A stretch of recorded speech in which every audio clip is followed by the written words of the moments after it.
Jane Goodall's Animal World Lions. Where do lions live? Today, lions live in the woodlands of Africa, but many years ago they were found in southern Europe, the Middle East, and India as well. But they were gradually hunted to extinction in those places, except for a very small number in India. So now they mostly live in game preserves where they're protected from hunters.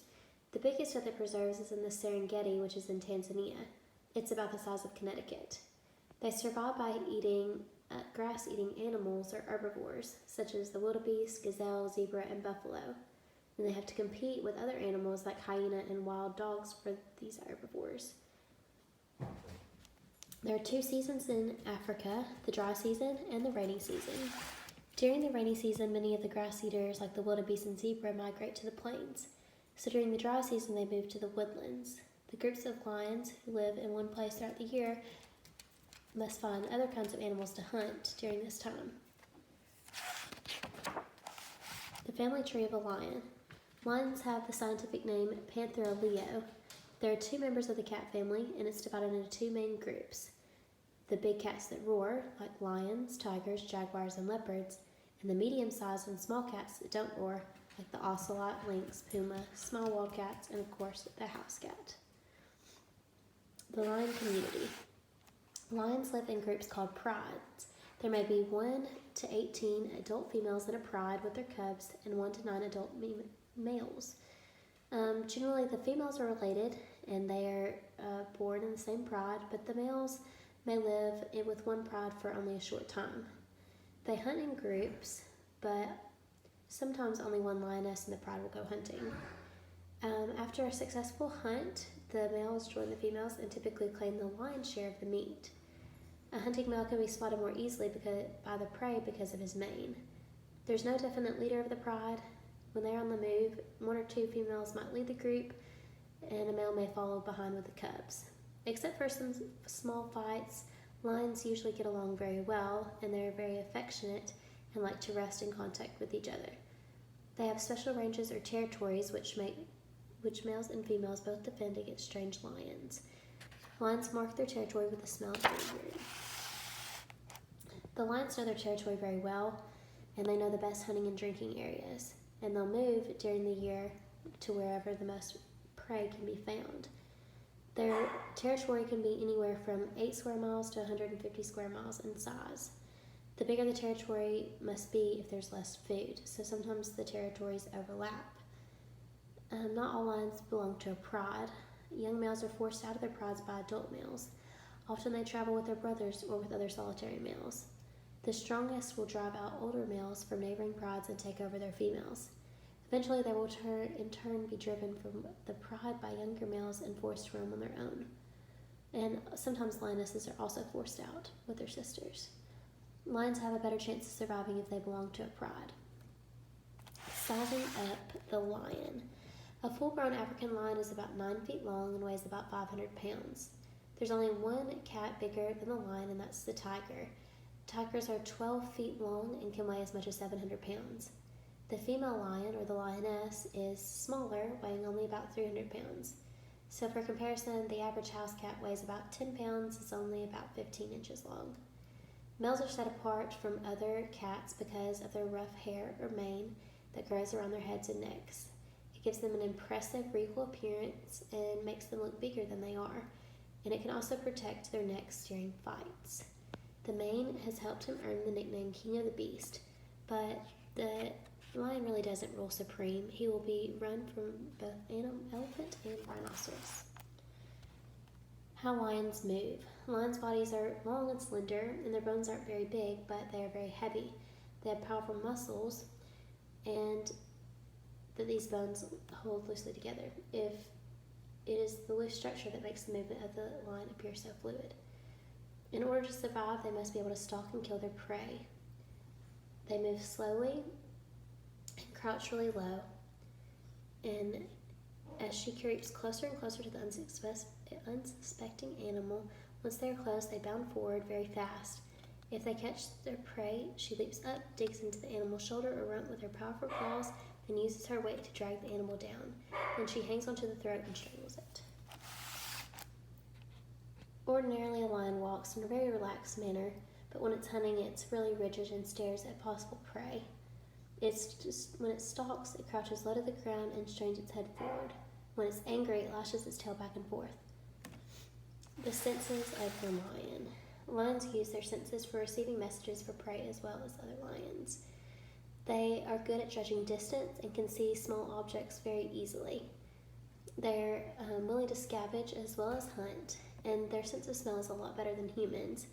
They get a lot of information from what they smell. They can tell if a strange lion is in the area, and they can track one of their pride. They can tell if prey is nearby and approximate how long ago they passed. They also have very good hearing, and they can hear sounds made by other animals from very far away. How lions communicate. They communicate with their whole bodies, but especially with their faces. Their expressions change when they are angry, startled, frightened, or content. They also make noises. They snarl when they're attacking another animal. Cubs will meow when they are lost. But the lion's roar is the most characteristic sound. Lionesses looking for cubs will give a soft roar. A full roar means that lions are trying to communicate over long distances, and the roar can also help them find each other. Being born. Lions start mating between the ages of 3 and 4. Male and female will stay together for longer than 3 or 4 days when they are mating, and they rarely hunt during this time. The cubs are born 3.5 months after the female gets pregnant. The mother lioness, when she's ready to give birth, she'll leave the pride and find a hidden place where she has her cubs. There's usually about 2 to 4 cubs in a litter. After about 10 days to 2 weeks, they open their eyes for the first time after being born, and from the moment they are born, they're in danger, so their mothers have to leave them to go hunting, sometimes for a day or more. So other meat eaters, even sometimes male lions, might find them and kill them. Only about half the cubs born live live to grow up. By the time the cubs are about 6 weeks old, their mothers bring them back to live with the pride.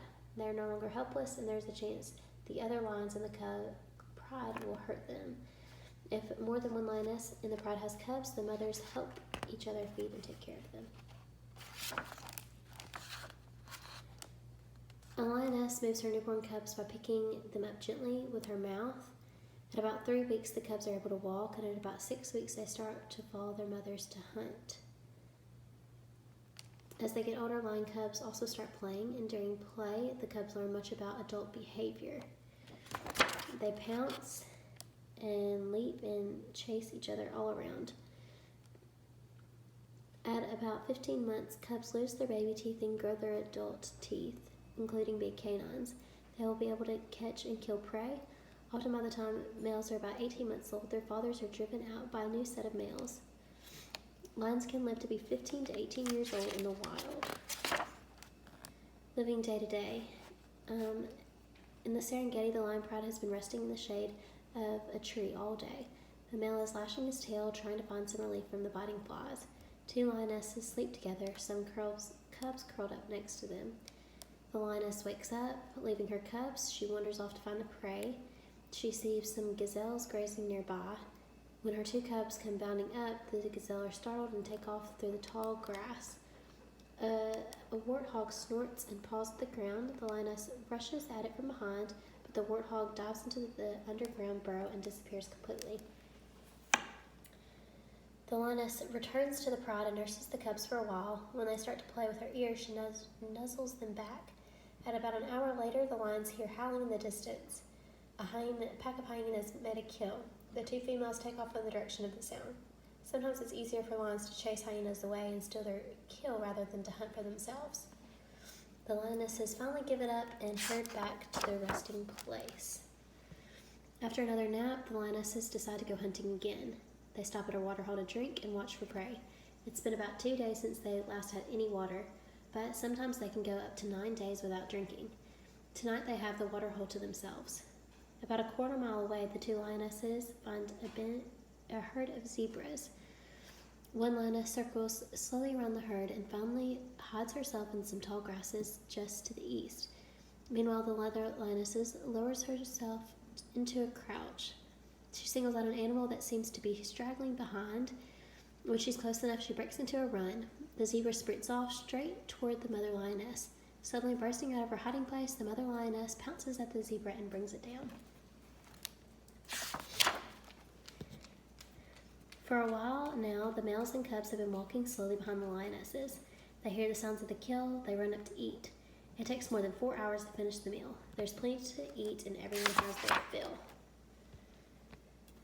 But now it's starting to get warm. The lions are full and drowsy. The cubs behind the adults, they follow behind them until there's a good time to rest under the tree.